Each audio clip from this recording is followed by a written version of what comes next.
Menyatakan terdakwa Ferdi Sambo SH SIK MH telah terbukti secara sah dan meyakinkan bersalah melakukan tindak pidana pembunuhan berencana secara bersama-sama, melanggar pasal 340 KUHP, junto pasal 55 ayat 1 ke 1 KUHP. Dan menyatakan telah terbukti secara sah dan meyakinkan melakukan tindak pidana tanpa hak atau melawan hukum, melakukan tindakan yang berakibat terganggunya sistem elektronik menjadi tidak bekerja secara bersama-sama bagaimana mestinya. Assalamualaikum warahmatullahi wabarakatuh. Dalam video ini kita akan membahas tentang keberlanjutan tuntutan yang diberikan Majelis Hakim kepada terdakwa Ferdi Sambo. Majelis Hakim Pengadilan Negeri, PN, Jakarta Selatan menggelar sidang vonis terhadap terdakwa pembunuhan berencana Brigadir J. Ferdi Sambo pada Senin tanggal 13 Februari tahun 2023. Majelis Hakim menjatuhkan hukuman mati terhadap ex-Kepala Divisi Propam Mabes Polri tersebut. Atas vonis tersebut, para penonton sidang di PN Jakarta Selatan bersorak-sorai puas terhadap putusan hakim tersebut.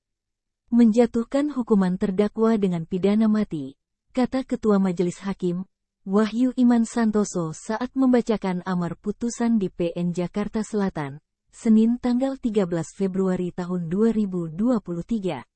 Hakim Wahyu Imam Santoso menyebut nota pembelaan tim penasihat hukum terdakwa Ferdi Sambo hanya isinya bantahan kosong belaka terhadap pembahasan tentang hal-hal yang tertuang dalam pembelaan penasihat hukum terdakwa yang juga pernah dilakukan pembahasan sebelumnya, yakni terhadap keterangan terdakwa yang tidak punya niatan untuk membunuh korban Yosua dan hanya mengatakan kepada saksi Ricky Rizal, Bribka RR, dan saksi Richard Eliezer, Baradae, untuk membackup terdakwa. Menurut majelis hal tersebut hanyalah bantahan kosong belaka, kata Wahyu.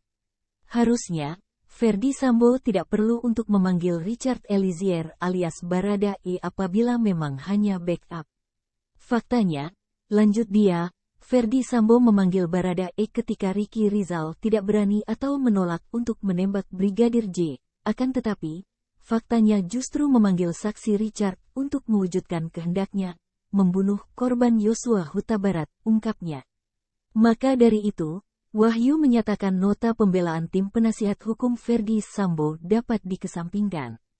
Bahkan, hakim meyakini bahwa Ferdi Sambo ikut melakukan penembakan terhadap Brigadir J menggunakan senjata api jenis Glock dan sarung tangan. Tampak kedua orang tua Brigadir J yang hadir di ruang persidangan ditemani tim pengacaranya cukup senang dengan vonis tersebut.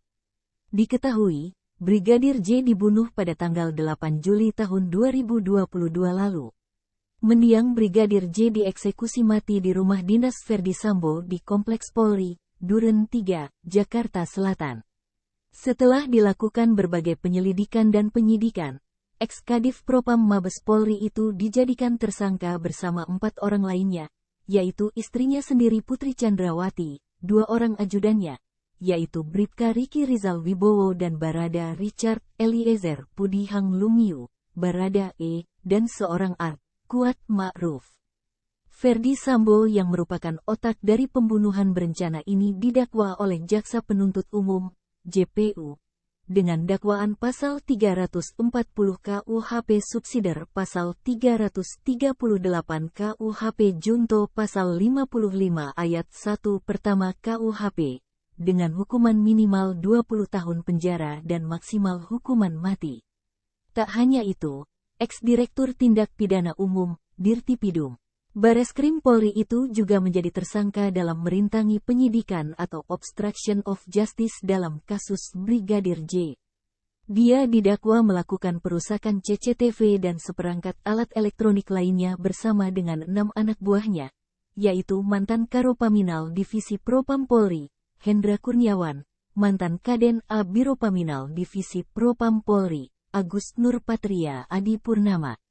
Kemudian mantan Wakaden B Divisi Propam Polri, Arif Rahman Arifin, mantan PSK Subagriksa Baga ketika Rowaprov Divisi Propam Polri, Baikuni Wibowo, mantan PSK Subagaudit Baga ketika Rowaprov Divisi Propam Polri, Cak Putranto dan mantan Kasubnit I Subdit 3 Direktorat Tindak Pidana Umum Bareskrim Polri, Irfan Widianto.